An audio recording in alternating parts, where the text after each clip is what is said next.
Good afternoon. My name is Peter Schulenburg, and I'm going to be reading one of the poems I wrote for Oziana back in 2005. It's entitled A Patchwork Girl's Pet.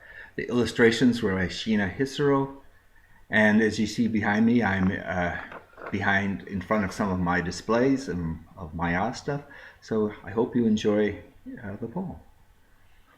Oh, Scraps knew she needed a pet very bad. She hadn't a pet, and it made her quite sad, 'cause Dorothy had Toto and Betsy had Hank, which made her quite jealous, if she would be frank. Departing the town for the fair countryside, the Patchwork Girl danced off and searched far and wide. I need something wonderful, grander than grand, and yet small enough to still fit in my hand. Perhaps there's an elephant, small as can be, or miniature hippo that lives in the trees. There might be a moose who is smaller than small, or lavender llama that's not very tall. I might find a zebra that's shaped like a wren. We'd fly across Oz and then back once again. A creature that's special is what I shall seek, not one of a dozen, but one that's unique. Scrap skipped down the lanes, choosing pathways by chance. She laughed and she sang as she did a fun dance.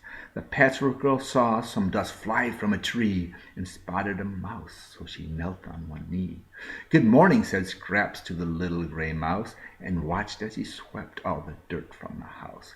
Scraps told him about the grand search for a pet. He listened intently and answered, "I'll bet. If I go along on your pet-finding quest, I'll find you a pet that's the best of the best. My father knows most of these folks in these parts, and one just might fill that small void in your heart. But mustn't you stay here at home with your folks, all comfy and cozy inside of your oak? I'm one of 12 brothers and 12 sisters too.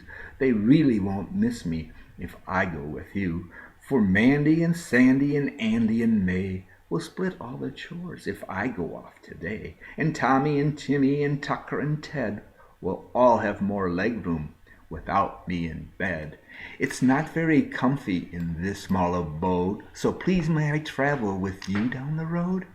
The Patchwork Girl thought for a very short while, then scooped up the mouse with a very big smile. "I'll bring you along on my search for a pet. And as for your promise, well, I'll take that bet." The little mouse nodded and said with a grin, "My friends call me Larry. Now let us begin." So Scrap started dancing along the brick road with Larry the mouse, who was easy to cold. The Patchwork Girl sang all her goofiest songs, and shyly at first the wee mouse sang along. The cousins of starfish who live in the sea, they leapt off our planet just so they'd be free. They voyaged away from us up to the skies, and twinkled so merrily down to our eyes.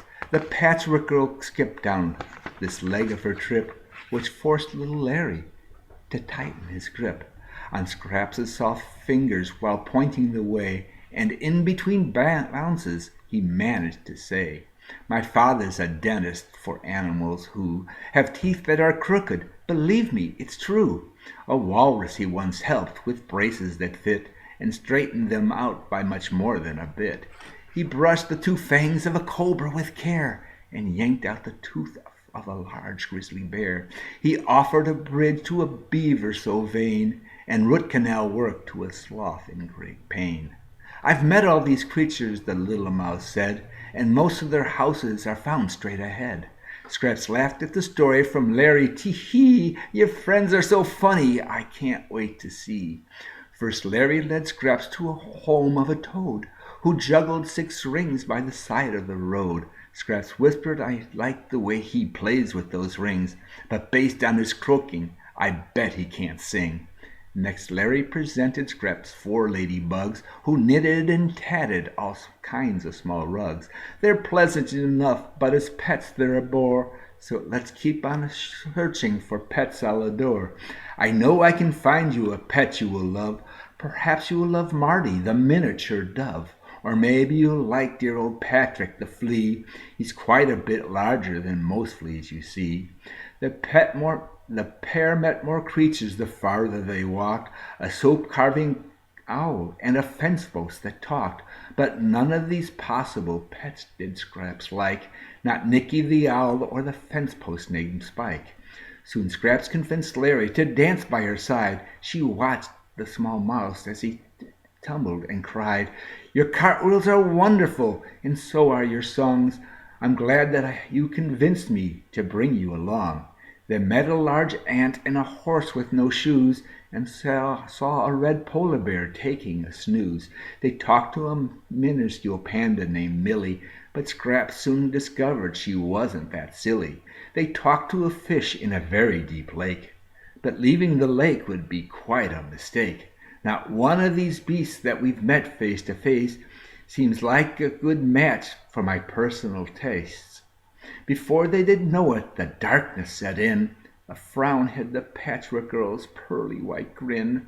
"No pet have I found like dear Betsy or Dot. I haven't a pet, oh no pet have I got. Oh please don't start crying, my dearest friend Scraps. I promised a pet, and I found one perhaps. I hope that you've noticed the things that we've done, the giggles, the laughter, and all of the fun." The little gray mouse shyly said with a squeak, "With 23 siblings, I'm hardly unique. But if would be grander, if I could be the pet that you're seeking. So won't you take me?" That instant the Patchwork Girl's sad grin face recovered its sparkle and lit up the place. "Oh, Larry, it's true we've had a grand day. You're grander than grand, so what can I say?" Scrap scooped up her pet, and she held him so tight, and cuddled and chortled the rest of the night. Together they sang, and together they danced, and back to the Emerald City they pranced.